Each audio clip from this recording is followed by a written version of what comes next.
All right, this is a new project. I am going to be a great grandmother.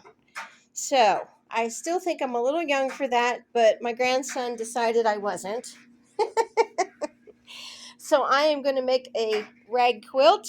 I've never made one before, but as you saw in the first part of the video, these are the materials that I chose.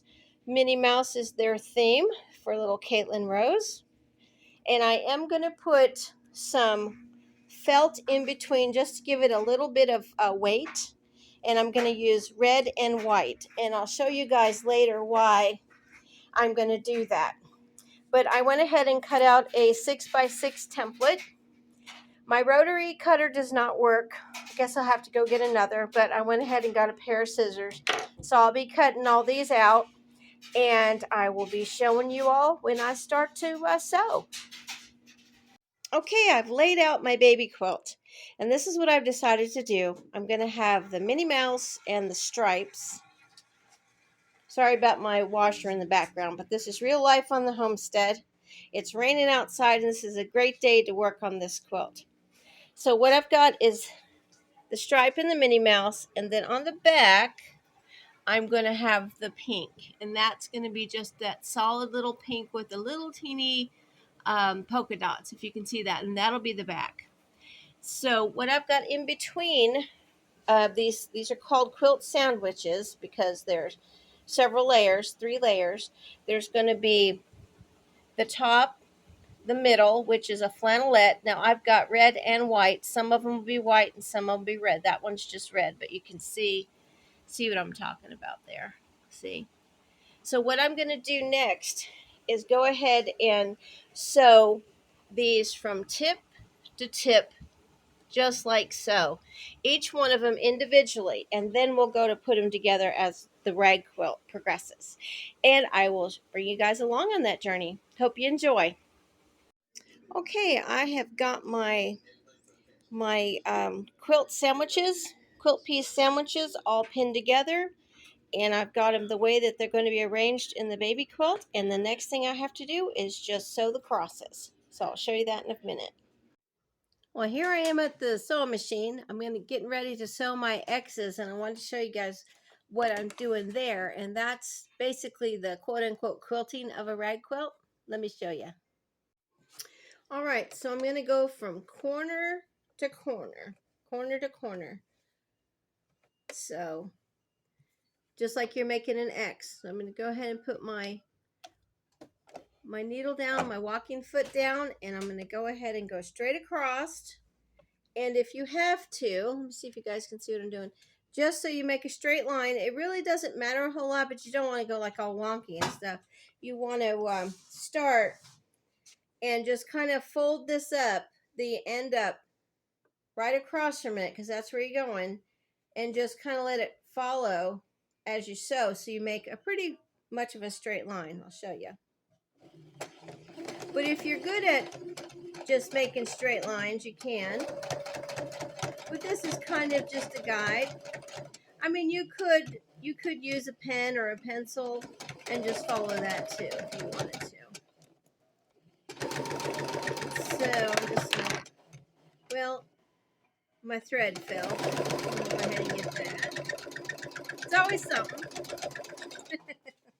Let me fix that real fast. I need to order a piece for my sewing machine. All right. Alrighty. So there's that. And then you go to the next corner. See if I can show you what I'm talking about. Let me put this tripod up so you can see what I mean. All right, so there's corner to corner. Now I'm going to go ahead and go down this way for that corner. And this is going to be my back of the quilt, and that will kind of look quilted. And since I've got the flannelette in there, it'll kind of give it the feeling of you have batting in there a little. So I don't want it to be a real heavy quilt because it's just for the baby. So we'll go ahead and we'll just do this. And I'm going to do this to every single one of them. I'm going to put my guide up here so I'm showing you.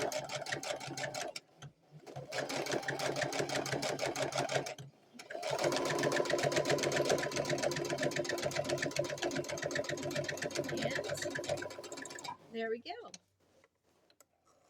Finished. Now you can use the method where they all follow in a pattern, but that's what I want, where you'd have all these attached. I'm not doing that with this. So, all right, that's one. And then I'll go to the next one. And again, start corner to corner.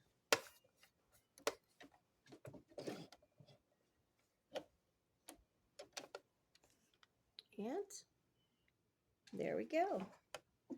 Always put your needle down and it will hold your material in place.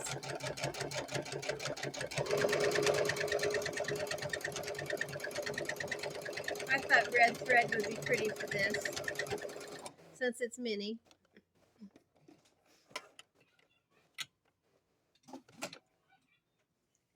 And we're going to go on this corner. So like I said, I'm doing every single one of these, and when I'm finished, I will be back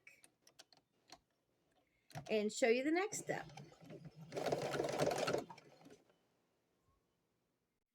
Okay, so we have sewn the crosses or the X's in every one of our quilt sandwich pieces. And the next step you're going to take is to go and cut every one of the pieces of thread from the sides here. So you want to get everything cut like that. So, and then you're going to go ahead and stack them in the order that you want your quilt to be in when you're making your quilt, finally making your quilt. So I'm going to go ahead and cut all the strings off, all the threads, and then I'm going to lay them back out on the table, and then we'll be back and I'll show you what the next step is with this. But what I wanted to say too is, you know, it's really a good skill. Even though this is a baby quilt for my great-granddaughter, it's a really good skill to have for anybody on the homestead, the farm, anybody, it doesn't matter who you are, to make a blanket.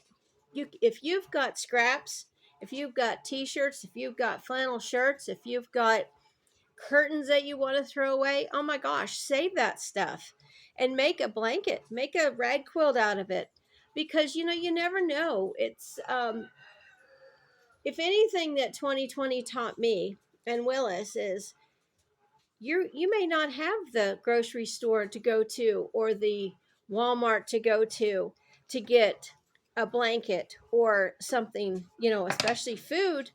I know it hasn't been that long ago, 3 years, and we walked into Walmart and I was telling Willis, because he was out on the road, and I said, they're saying there's no food at Walmart. So we went to our local Walmart and our jaws dropped. I mean, not that we've always been beholden to the grocery store, but that was an eye-opener for us. So I think it's really important that we learn skills. Even crocheting, if you can crochet yourself a blanket.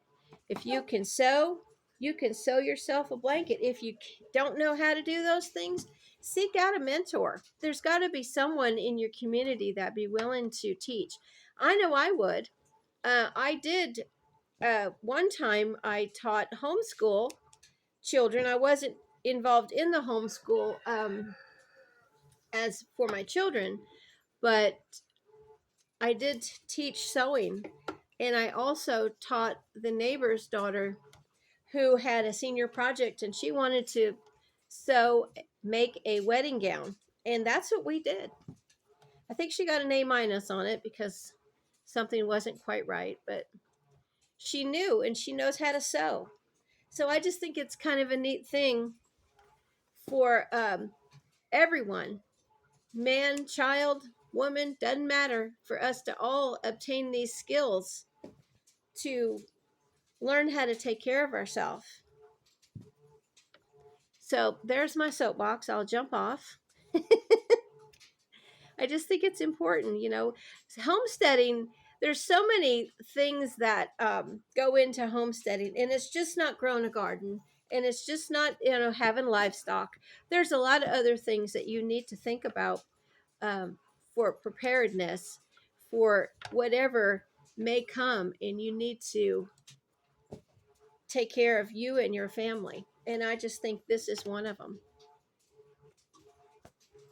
Okay, so what I'm doing now is laying all my quilt pieces out, how I want the quilt to look when I put it together.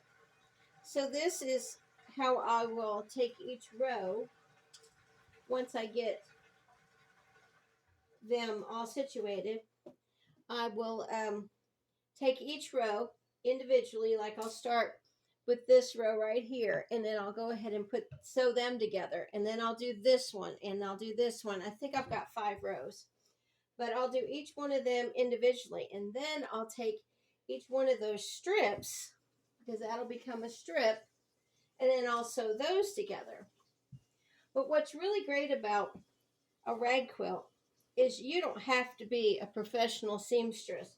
You don't have to worry about the edges or all the seams to match up, because I'll show you when we go to put it together, you're actually gonna have ragged edges. That's why it's called a rag quilt. And it makes it so, it looks great, and it's fun, and it's something that anybody can do. So I just think that it's the best way to make a quilt. Now, if you're a quilter, oh my gosh, I really envy you, because I honestly don't have the patience to make sure all of my seams match up. I have a really good friend, Monica, out in Colorado, that makes beautiful quilts, and she is something else with how she can quilt. I'm not that person. So Monica, if you're watching, I know you do watch the videos. I hope you are making a beautiful quilt as we speak. So, but anyways, guys, you can see how I've got it laid out like this. And while I'm doing it, I'm taking all my pins out, putting them in my little box there, and making sure I do have all these threads cut off. Sometimes I miss one or two. So we'll be back when it's time to put this together. Okay, now I've got 2 pieces of my quilt sandwiches. That's actually what they're called, because there's 3 pieces in each. I've got the back, and the back of my quilt's going to be this pink. The middle, I've got red and white flannelette, and it kind of is like a batting. If you were making a proper quilt, you'd have some type of batting in the middle. Or back in the old days, they would use an old blanket. It's just something to give it a little weight, and it also helps with warmth. Okay, so this is a rag quilt. So what you do is you take your sandwich pieces here, and on one side I've got Minnie Mouse, on the other side I've got the stripes, and on the back it's both of the pinks. Okay, so what you do is you put them together like so, and you're going to sew the edges rather. Now let me get this down so you can see what I'm doing here. Hold on a second, let me get this little tripod to work. There we go. Okay, so I'm going to make sure my threads are pulled out properly, and I'm going to go ahead and give this a 5/8 seam allowance. So that's where I'm going to start. And if you have your sewing machine, you'll see here, and you can count that. Like if I want to do an inch, I'd go all the way over there, but I'm going to do 5/8, because with the rag quilt, you're going to have these ragged edges out, and then we're going to clip them, and they'll be nice and fuzzy. It's really a neat look. And like I said, if you don't have patience for a proper quilt, I guess you'd say, then this is the way to go. So let's get started. All right, I'm getting everything organized. Put my needle down. You always put your needle down in your material before you start because it'll hold it together and it won't jump on you.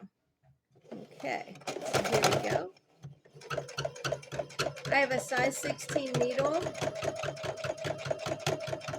and that will go through all these layers because I'm going through 6 layers. I just want to make sure nothing's bunching up.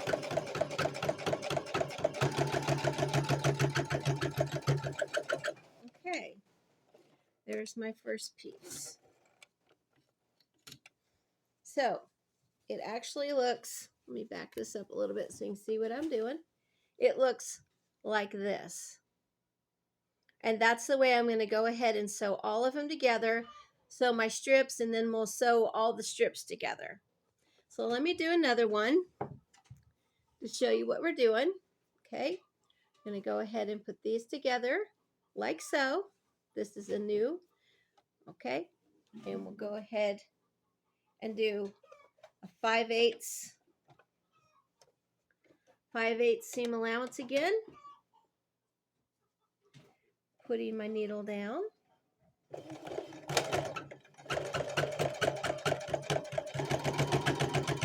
And I have red thread for the top and the bottom. My bobbin is red thread. You can use whatever color you want.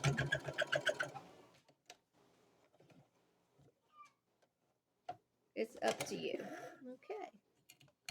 There we go. So now we've got 3. See that? And I've got 3 more to go. And I will be back when I've got all these done so we can show you how we're going to put the strips together and create this quilt. It's just so cool. Okay, so we've got all our strips sewn, and there they are. And you'll see, now if you've ever sewn before, this is kind of opposite of what you would think because you have your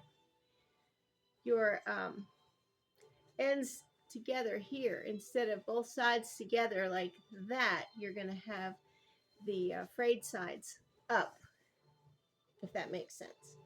That's the rag part of the quilt.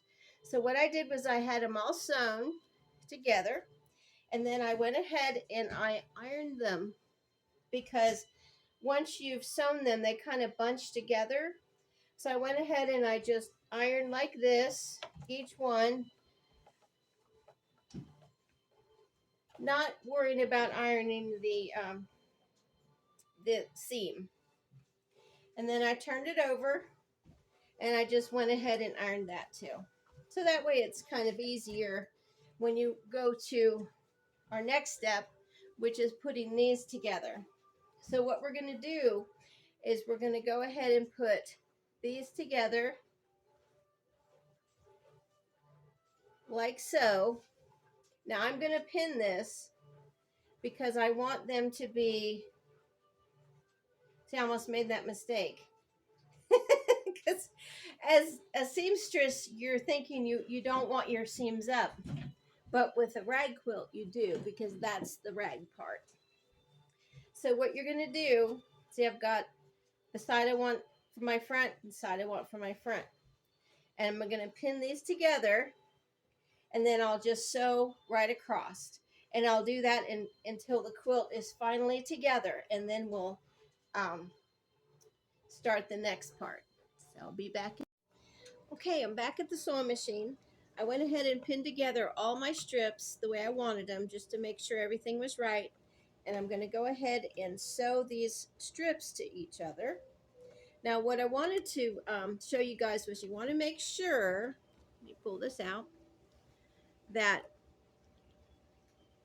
all these both sides are together as close as possible, because when you go to snip your rag part of this, which I'll show you, you want to make sure everything is pretty even this way on both sides. Now with a rag quilt, a lot of times people will go ahead and insert another piece of material so the seams are offset, because a lot of times, including with this one, the seams aren't going to match up perfectly. And that's kind of the characteristic of a rag quilt. So if you have a problem with things not matching up, a rag quilt may not be your thing unless you do the offset piece of material in there. I chose not to do that because it doesn't bother me. So I just wanted to clue everybody into that. So we'll go ahead and start the seams. It's going to be a 5/8 inch seam allowance again. Get everything together since I pulled it out and make sure my threads are pulled. And like I said before, you want to make sure your needle's down before you start your machine because that will hold your material in place and it won't jump on you. Okay, so here we go. So in the first strip together,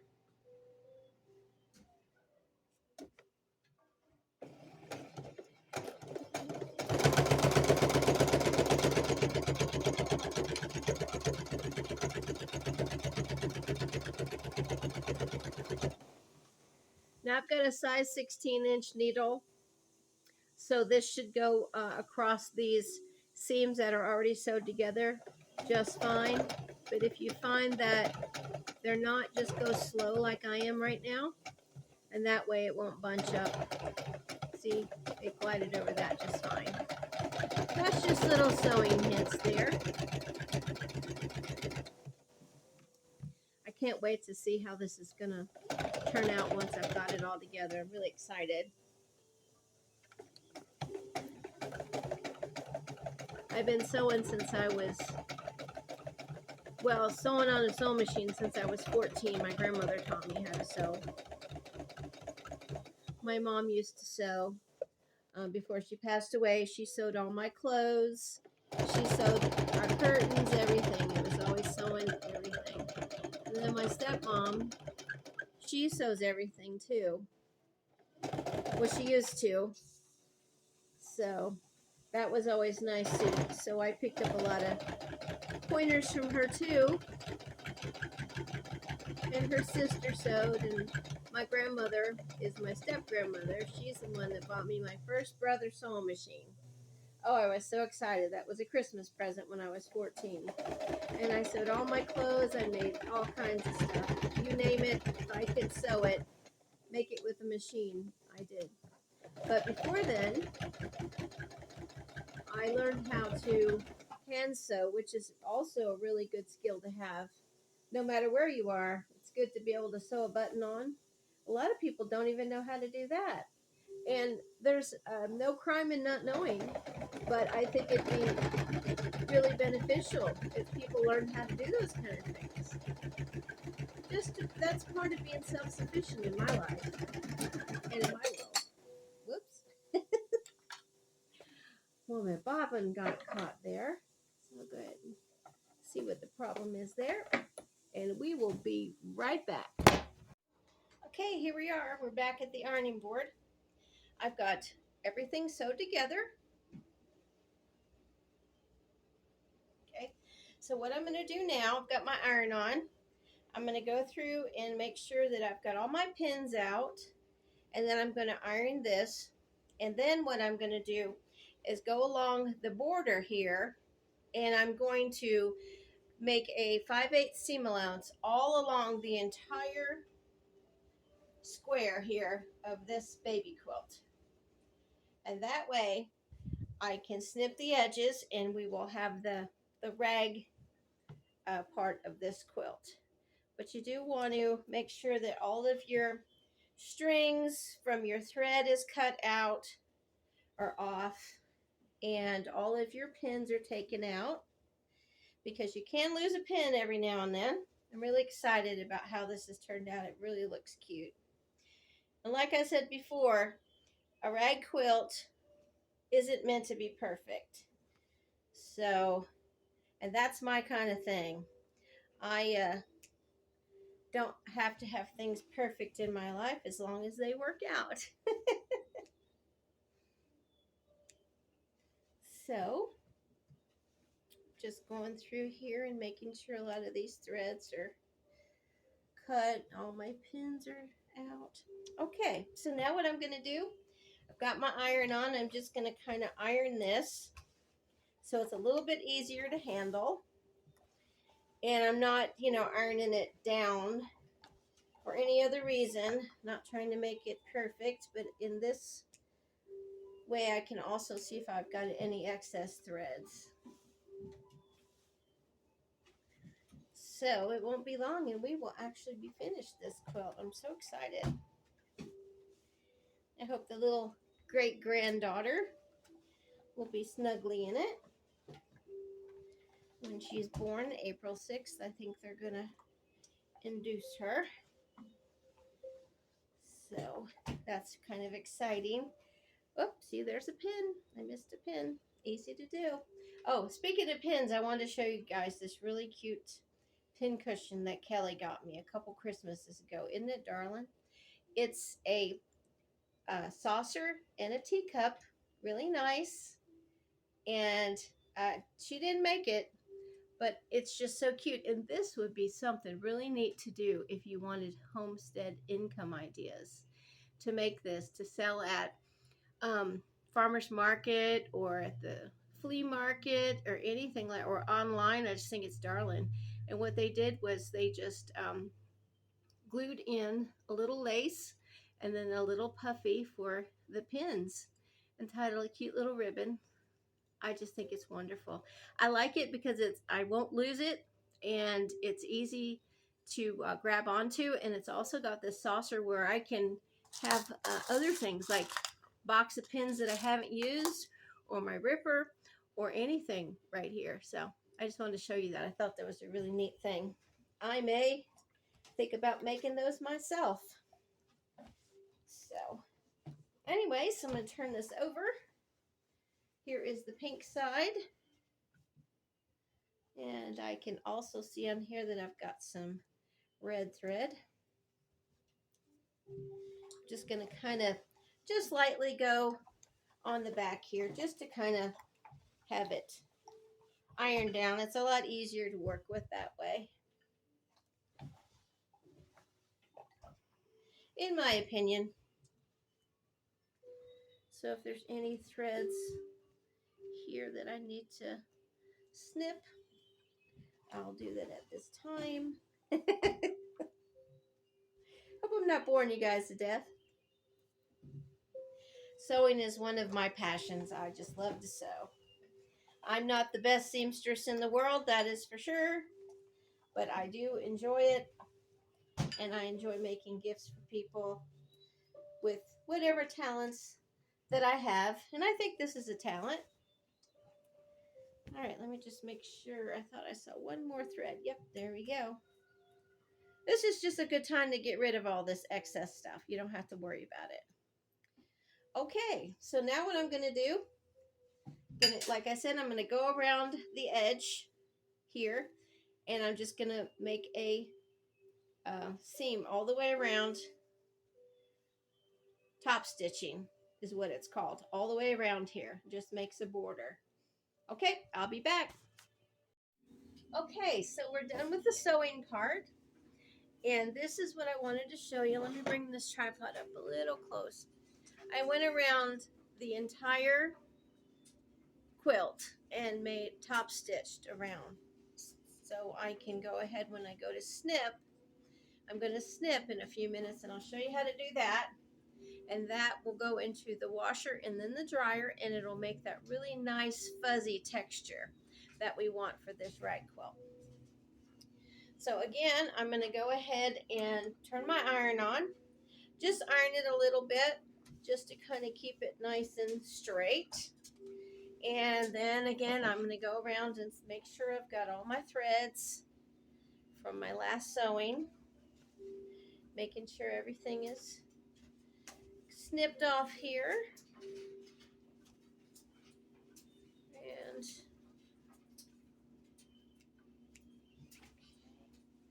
And this is kind of something you're going to have to do with this kind of quilt anyway. Okay, so the next step is where all of our seams are, our raw seams. We're going to go ahead and we're going to take our scissors, and there is a certain type of scissor you can buy. I think it's like spring loaded, which will probably help. But you go and, let me see if I can bring this up closer so you can actually see what I'm doing here. Without seeing me. Okay, there we go. All right. So I'm going to go along all the seam allowances, every one of these throughout the whole quilt, the ones in the middle and the one on the end, and I'm just going to go ahead and cut down just a little bit to where my top stitch is, so it looks like this. Okay, just like so. And I'm going to do that throughout the whole quilt, and then I'll be back. Hey guys, here is the finished product. Look at that quilt, isn't it pretty? I've got Willis holding the camera, and I just want him to come up close, or I'll come up, and I want you to see how the ragged part of the rag quilt does after you pop it in the washer and then in the dryer. And it comes out with this really neat texture right here. After you've cut, like you saw in the video, you just cut all these little seams like that, and then it does this. Well, I hope you liked the video. I'm now going to start on some for my grandkids, and Willis said he wants one for us too. Y'all have a great day from Lazy K Homestead. See you soon. Bye.